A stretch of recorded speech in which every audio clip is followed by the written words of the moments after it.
Welcome to Kuwait. No i siemanko.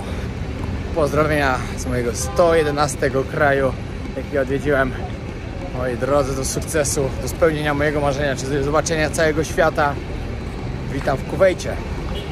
Oczywiście pierwszy kraj, gdzie już jestem bez Ali, to wzięli mnie na przeszukanie, sorry. Cały plecak, dokładnie, wszystko sprawdzone, wszystko, totalnie. No ale cóż, tak to jest. Wyglądam jak wyglądam, liczę się z tym. Szukam teraz autobusu, żeby dojechać do centrum. Bo tutaj tanio nie będzie za taksówkę, bo lepiej znaleźć autobus. Dobra, już dogadałem się, jakim autobusem muszę dojechać. Numer 13, ale potrzebuję mieć gotówkę na bilet, nie mogę kartą zapłacić. O kurde, akurat jedzie mój autobus. O. Dobra, spytam się jakoś, może coś się wykombinuje. Jest mój autobus, numer 13, City Bus. A wszystkie są City Bus. Jestem w autobusie, ale opowiem wam, co mi się już trafiło. Już spotkałem dobrych ludzi. Był mój autobus, mówię, dobra, lecę szybko, zapytajcie, może się uda jednak zapłacić tą kartą. Gościu mówi, nie no, potrzebujesz gotówkę. I z innego autobusu, gościu, który widział, którego pytałem o to wcześniej, który autobus mam wziąć, który mi podpowiadał, woła mnie, chodź coś tu, mówi, co jest grane, a wy nic, muszę po gotówkę wrócić. Dał mi pieniądze, mówię, dobra, kup sobie bilet i jedź, bo będziesz musiał czekać na drugi nie wiadomo ile. I mi kupił bilet. Dziękuję bardzo, naprawdę. Fajnie. I jeszcze to był pan, z tego co mi się wydaje, z Indii. No, tutaj w tej części świata jest ich dużo, bardzo. Niestety, ale są tanią siłą roboczą w tych krajach. Ale i tak zarabiają to dużo więcej niż by było u siebie. Także nie ma się co dzielić. Jakaś chyba biedniejsza dzielnica tego Kuwejtu. Lekkie slumsy. Tak jak w Dubaju. W Dubaju też jak się pojedzie poza centrum na te slumsy, to tam właśnie mieszka cała siła robocza Dubaju. Ci wszyscy ludzie, którzy mieszkają w pokojach, w jednym pokoju 10 osób. To tak samo. Mocno tam wygląda. Byłem tam, kręciłem odcinek z tego miejsca. Wiadomo, że w porównaniu do innych takich miejsc to i tak było spoko, ale w porównaniu do tego, jak wygląda centrum Dubaju, no to bardzo słabo było.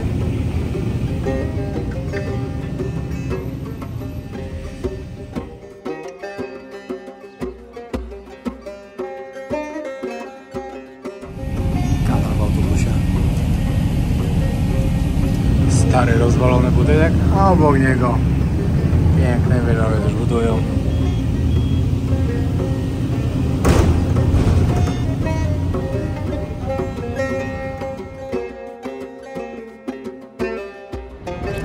Dobra, kierowca mi pomógł w miarę jak mógł, ale no to jestem słabo. Poczekam, aż odjedzie i idę w drugą stronę. Bardzo mi pomógł, że tu złapać jeden autobus, ale nie mam siana przy sobie. I muszę najpierw znaleźć jakiś bankomat, żeby płacić. Ale powiem wam, że czuję się jak w Indiach. Są wszędzie Hindusi. Totalnie wszędzie. O! Jezu. Tam wieżę chyba można chyba, to jest punkt widokowy, a jak nie ta, to jakaś któraś inna. Bo tutaj jest parę.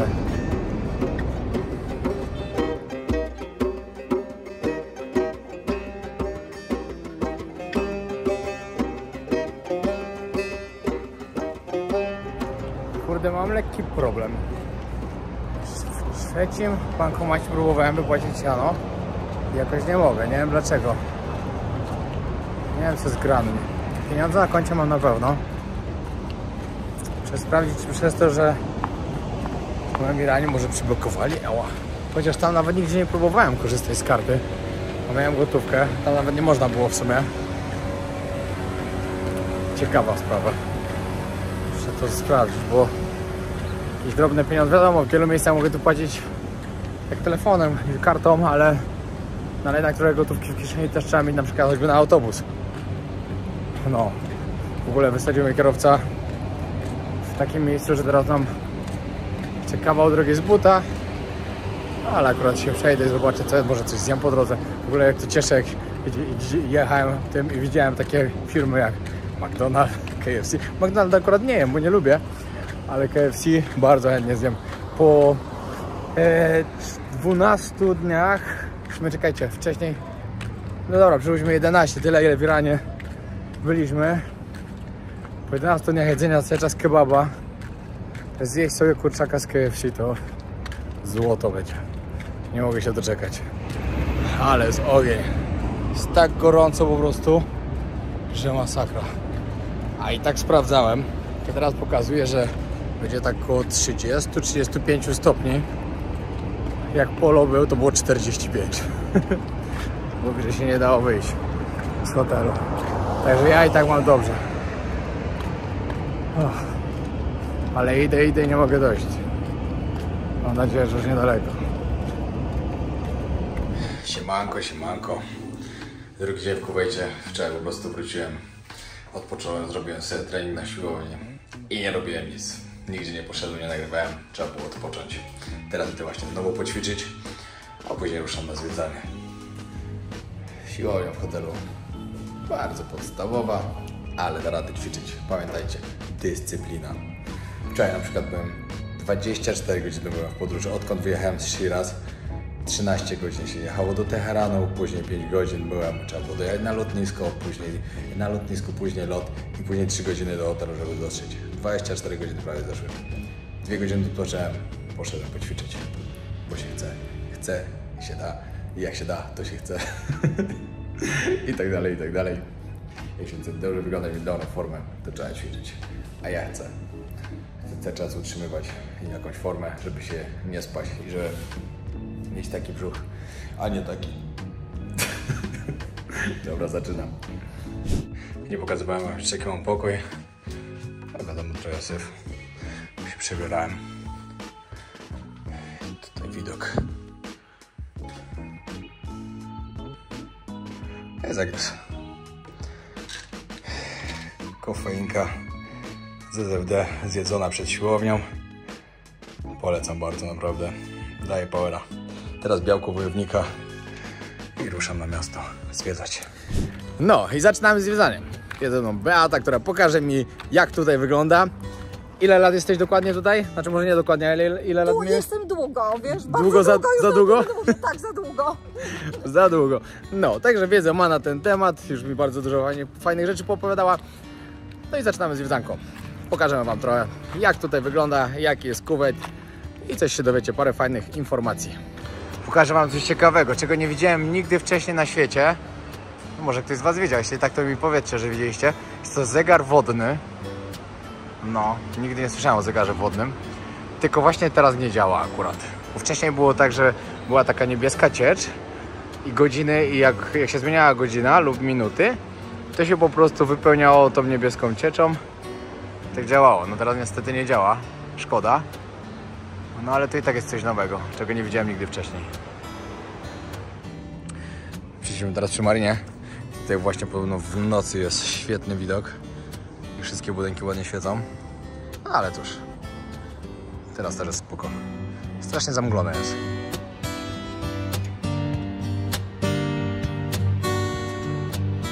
Jakie maksymalne temperatury tu są? Chyba 50 stopni. Ponad 50. Ale 50, a odczuwalna? Jeszcze więcej, co? No, jak jest, wiesz co, najcieplejszy to jest July, tak? Przychodzą, Lipiec, to jest ponad 50 nawet 2-3 dochodzi. Po co się wyjść z domu nie da nawet. Jest po prostu masakra, jak jest gorąco, to się nie dało, to jest piec. Normalnie jakbyś tak, wiesz, jakby cię walnęło z pieca, nie? Ja byłem raz w Dubaju właśnie, jak było lato, to po prostu, no w dzień się nie dało wyjść z hotelu. No, tak, no nie było szans. Dubaj to jest humid, to jest inaczej też odczuwalne. A tu jest suche, wiesz, to jest w tym, lipcu przychodzi suche po prostu takie powietrze z pustyni i jest po prostu mega wtedy gorąco, nie? No, tak więc... Wow. Nie wytrzymałbym. W Tajlandii jest tyle dobrze, że jak jest gorąco, to jest gorąco, ale tam jest wilgotne powietrze i to jest do wytrzymania. Tak. A tutaj jednak inaczej. No ale co, no to wszystko pustynia była, to się nie ma też co dziwić, no. Tak. Przyszliśmy sobie zobaczyć na markecie, chcę zobaczyć, co tutaj wyjątkowego można spotkać, ale typowo idziemy właśnie na fish market, czyli z owocami morza, z rybami i tak dalej. Krewety, jak ja uwielbiam krewetki. Najlepsze dla mnie z owoców morza. Szukam czegoś takiego wyjątkowego, żeby wam pokazać, co to wyciągają.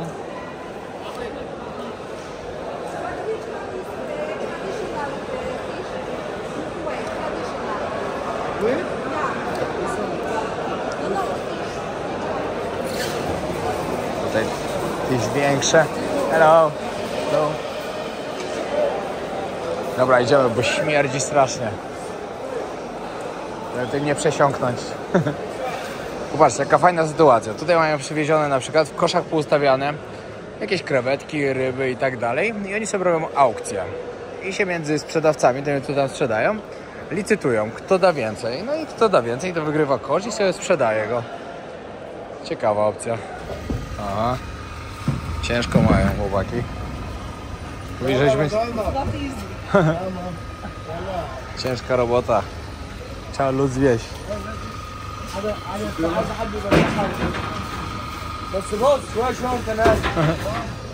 Dobra, idziemy zobaczyć.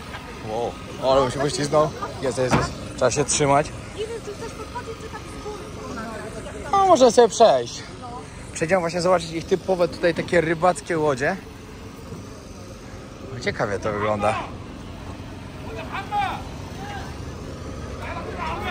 Fajnie, takie lokalne życie, takie totalnie. Także wbijamy.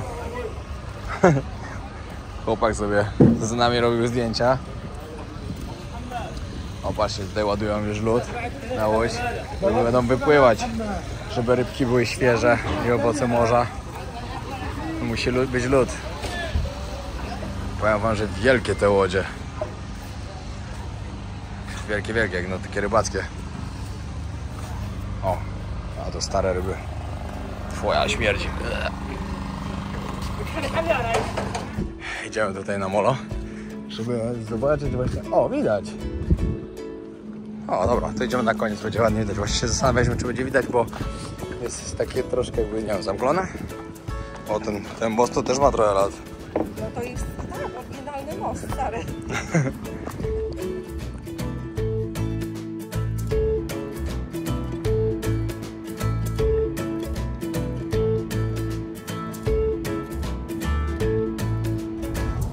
To się nazywa Kuwait Tower, Kuwait tak? Towers.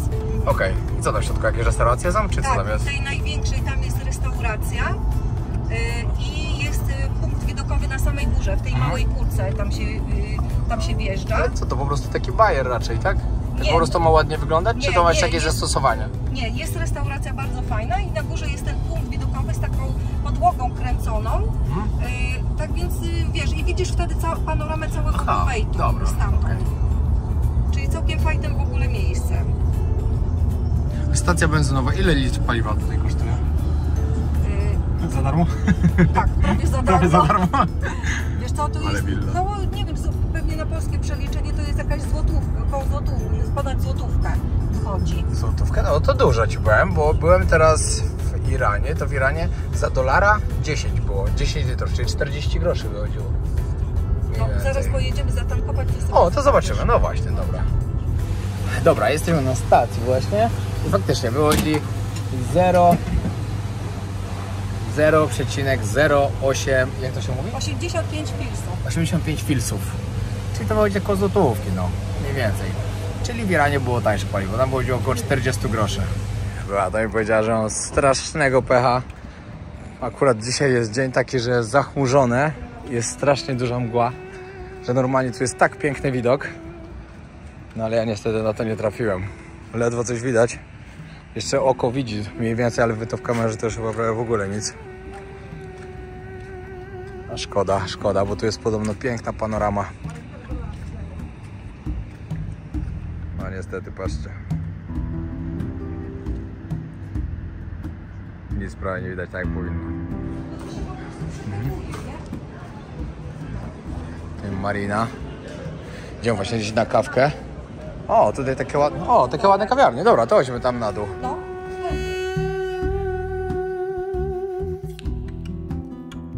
Przyjechaliśmy teraz jeszcze typowo pod wieżę stanąć, żeby sobie zrobić zdjęcie pamiątkowe. To jest wizytówka Kuwejtu. Także trzeba zrobić. Patrzcie, jak to jest zrobione.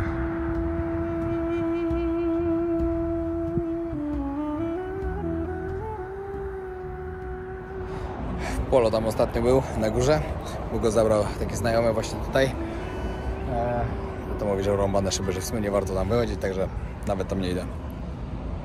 No i w jedno miejsce to tak jak mówiliśmy, punkt widokowy, a dalej restauracja.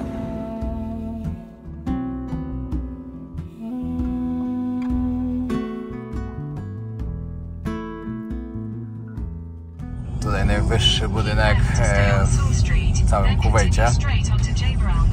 Ile ma? 78 pięter? Chyba coś takiego. Okay. 78 pięter, Alhambra. Alhambra się nazywa. Ale to będzie świeciło, jak się ściemni. Wybijam właśnie na miasto w ogóle. Mam jakieś przyciemnione szyby w pokoju. Bo u mnie w pokoju wyglądało tak, jakby już prawie ciemno było. A tu wychodzę, a tu jeszcze trochę brakuje do tego. No, idę tutaj sobie pochodzić jeszcze po okolicy. No bo jeszcze jest dość dużo do zobaczenia. O, kolory zmienia. To później będzie całkiem ładnie wyglądało. Dowiedziałem się też, że w samym Kuwejcie, samych takich prawdziwych Kuwejczyków, to tak naprawdę to nie jest jakoś tak dużo, jakby wam się wyobrażało. Tutaj największa część ludzi to jest po prostu tania siła robocza z Egiptu i z Indii. No i co do tego to mogę potwierdzić ze względu na to, że jak na razie to większość ludzi, jakich tutaj spotykam, no to właśnie to są Hindusi. Jest ich tak dużo, że no po prostu wszędzie są. No ale to też można nawet potem stwierdzić, jak ktoś na przykład był w Dubaju, to tam naprawdę rozmawiałem tam z takim jednym kierowcą taksy, nie wiem, czy kiedyś to mówiłem o tym już, ale jak on mi mówił, że on średnio miesięcznie robi codziennie po 12 godzin i on zarabia 2000 zł na przeliczeniu mniej więcej, to sobie pomyślcie. A dla niego to i tak jest dużo lepiej żyć i tak pracować w takim Dubaju, niż być w Indiach i tam pracować za nic prawie. Także ja się wcale tym ludziom nie zdziwię, że oni wyjeżdżają do takich krajów, chociaż tutaj są bardzo wykorzystywani. No. Są najtańszą siłą roboczą i mimo tego, że tutaj naprawdę ludzie mają kupę pieniędzy, bardzo, bardzo dużo pieniędzy mają, no to ich wykorzystują jako właśnie takie, wiecie, mało płacą, dużo roboty mają robić. No i tak właśnie tutaj są budowane te miasta w tych krajach. Właśnie takimi ludźmi, którzy przyjeżdżają, żeby zarobić pieniądze dla rodziny i harują mocno. Jak się przyjechało tutaj z takiego Iranu, gdzie wszędzie same stare samochody były, to powiem wam, że tutaj nie brakuje tych nowych i fajnych. Duży przeskok, naprawdę.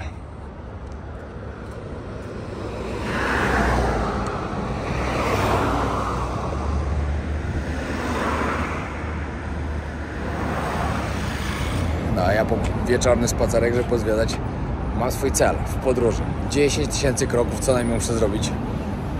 I to robię. Nawet mi się nie chce, nie chciałbym się już wychodzić z pokoju. I tak idę zrobić swoje. No, a dodatkowo jeszcze coś zobaczę i wam pokażę.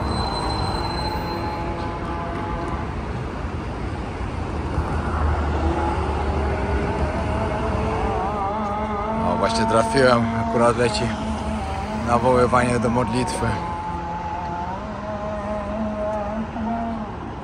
O, ale to jest coś nowego. Tego jeszcze nie widziałem wcześniej. Nawet nie leci z meczetu, bo właśnie się rozglądałem, gdzie tu jest, a nie ma. Po prostu na słupie. No po pierwsze, że są kamery, to jedno, ale po drugie na górze jest głośnik, gdzie właśnie leciało to. Ale powiem wam szczerze tak. Ja to jestem typowo, moje serce z Azji Południowo-Wschodniej, bo ja po prostu sobie nie wyobrażałem, nie mógł mieszkać w żadnym takim kraju arabskim. Ja już teraz po tych 5 tygodniach podróżowania tutaj już mam tego dość trochę, szczerze mówiąc. Fajnie jest odwiedzić, na pewno. W każdym kraju było coś innego, nie ma co gadać. Każdy był inny, ale jednak już mnie trochę to zmęczyło tutaj, te kierunki i już mam ochotę na zmianę. Oczywiście nie liczę tego, że Afganistan, bo Afganistan to było moje marzenie podróżnicze i to bardzo chcę zobaczyć i zobaczę, bo będę tam za 3 dni w sumie, także od razu zapraszam. Tylko seria z Afganistanu dopiero będzie na kanale, jak już stamtąd wyjadę, żebyście o tym wiedzieli. Ze względu po prostu na swoje bezpieczeństwo tam, wiecie, tam jednak nie będę mógł wszystkiego tam mówić dokładnie i tak dalej, w filmach i tak dalej. Oni sami nie będą mi pewnie mówili tego za bardzo, to jest prawdą, tylko to, co chcą powiedzieć. Także swoje będę musiał dopowiedzieć dopiero na jakichś voice-overach po powrocie, już po wyjeździe stamtąd. Dlatego też specjalnie lecę później znaczy specjalnie, też odpocząć, ale też po to, żeby uzupełnić materiały. Będę sobie siedział w Katarze, będę robił to i będę wrzucał dla Was serię z Afganistanu. Myślę, że zrobię około 5 albo 6 naprawdę fajnych odcinków, żeby Wam pokazać wszystko. Mam tam gościa, który wie, po co przyjeżdżam, wie, że jestem youtuberem, że jestem blogerem, że chcę nagrywać. Powiedziałem mu, jakie jest założenie, co chcę pokazywać i nagrywać takie typowe życie. Nawet mówił, że zorganizuje mi spotkanie z talibami, żeby z nimi też porozmawiać i też nagrać. No i powiem Wam, że to będzie ciekawe, Nawet bardzo, wiecie, na pewno będziemy rozmawiać, wiecie, ja do niego po angielsku, on do nich. Także co oni tam będą mówili, to zostanie pewnie tylko dla niego, a co on mi powie, to będzie moje. Ale to, cóż, inaczej tego nie wykombinuję. Ale to będzie na pewno ciekawe doświadczenie tam pojechać. Wiadomo, z czym każdy kojarzy Afganistan. Ja mam trochę inny obraz tego, po tym, jak jestem już doświadczony w podróżach. Ale jak będzie na miejscu, wszyscy się przekonamy. Trzymajcie kciuki, żeby było wszystko dobrze. I jeszcze lepiej. Trzymajcie kciuki, żebym to ja miał rację, a nie wszyscy ci, którzy mnie odradzają, żebym tam jechał.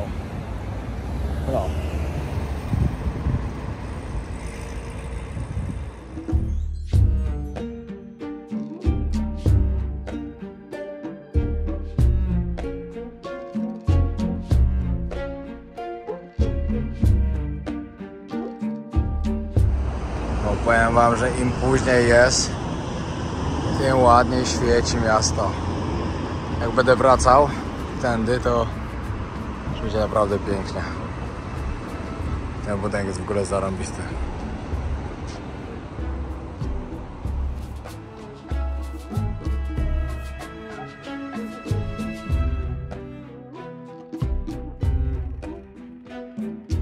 Ja to uwielbiam, duże miasta nocą. Wszystko ładnie świeci dookoła. Ja na przykład taki Bangkok. Niesamowite miasto. W nocy jeszcze dużo lepsze niż w dzień. Ale w dzień też jest fajnie. Właśnie Ala mi wysyłała już wczoraj filmiki z Bangkoku. Z Kaosan, jakiegoś jedzonka dobrego i tak dalej. Ale jej zazdrościłem. Ale spokojnie. 2 miesiące i tam będę. Jeszcze jest trochę roboty do zrobienia. Trochę krajów do zwiedzenia, trochę świata i nagrania wielu vlogów. Zapytałem dzisiaj Basi na temat tego, czy to Kuwait jest takim turystycznym miejscem. Czy ona może powiedzieć na to, czy to jest turystyczne miejsce? No to tak w sumie pół na pół. Tak można powiedzieć. Że jednak przyjeżdża tu coraz więcej osób do tego Kuwaitu, jakichś turystów, ale z drugiej strony trzeba patrzeć na to, że ktoś jak jedzie na wakacje, to moim zdaniem bardziej sobie wybierze gdzieś Emiraty Arabskie, na przykład pojechać sobie do Dubaju albo gdzieś, ze względu na to, że w Kuwejcie nie napijecie się alkoholu, znaczy wiecie jak to jest, nie napijecie, ale można poszukać. Druga sprawa, plaże. Co do plaż, to wiecie, tutaj te kobiety się zakrywają i tak dalej. Podobno jest jakaś taka plaża, gdzie można iść się poopalać normalnie w bikini, ale ogólnie w Kuwejcie tego nie można robić. Że tutaj to jeszcze jest tak wszystko, wiecie, tak restrykcyjnie, czy nie wiem, czy mogę powiedzieć restrykcyjnie, No ale nie jest taki pełen luz. No wiecie, no w Dubaju jednak to...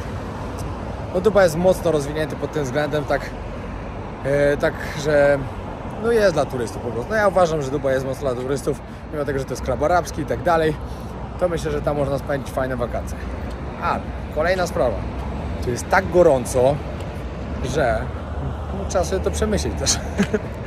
Czy chce się przyjeżdżać na przykład tutaj w lato, gdzie jest nie do wytrzymania temperatura po prostu. No wiecie, 50 stopni, to się może wydawać niektórym, ale to jest nie do wytrzymania, no nie da rady.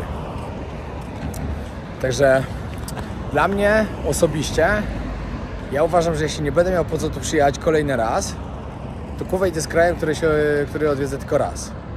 Raczej tu nie przylecę już. No chyba, że coś akurat mi wypadnie, że będę musiał przylecieć.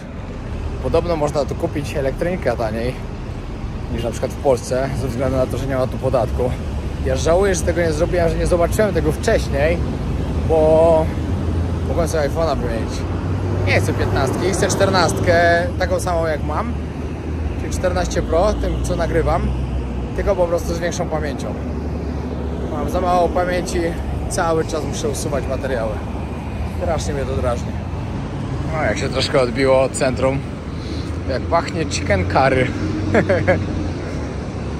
Oj, ale zalatuje z tych takich takeaway. A i żeby to źle nie zabrzmiało, że jakąś odradzam tutaj przyjeżdżać albo coś, bo absolutnie nie. Ale ja na przykład na wakacje bym się tutaj nie wybrał. Nie widziałbym takiego sensu po prostu, żeby spędzić akurat wakacje w Kuwejcie. Myślę, że myślę, że miasto Kuwejt, w kraju Kuwejt warto zobaczyć, jak się jest podróżnikiem lub jak kogoś interesują te strony, ale na wakacje chyba nie. No i wieża radiowa.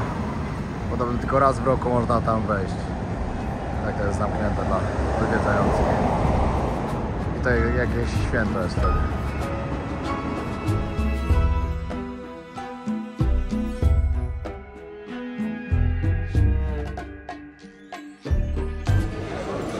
Trafiłem do jakiegoś takiego centrum handlowego starego. Patrzcie, w takich małych sklepikach wszystko jest. Przykryte dachem, bo wiadomo, gorąco w ciągu dnia strasznie. Ciekawie zrobione. Od razu jest różnica, ile jest dużo więcej osób teraz niż w dzień. Ale wiadomo, jak w dzień jest tak gorąco, to wszyscy się chowają. No w takich krajach raczej się życie nocne prowadzi. Albo wieczorne, o, raczej tak. Nie do wiary. Godzinę szedłem do KFC, którego nie ma. Spoko. Taką miałem ochotę. No niestety. Trzeba znowu coś stąd chyba zjeść. Wszedłem przypadkiem do jakiegoś fancy centrum handlowego. Stwierdziłem, że sobie wejdę właśnie do food courtu, żeby coś zjeść. Widzę, że mocno na bogato tu jest. Z zewnątrz to wcale tak nie wyglądało aż. A w środku robi wrażenie.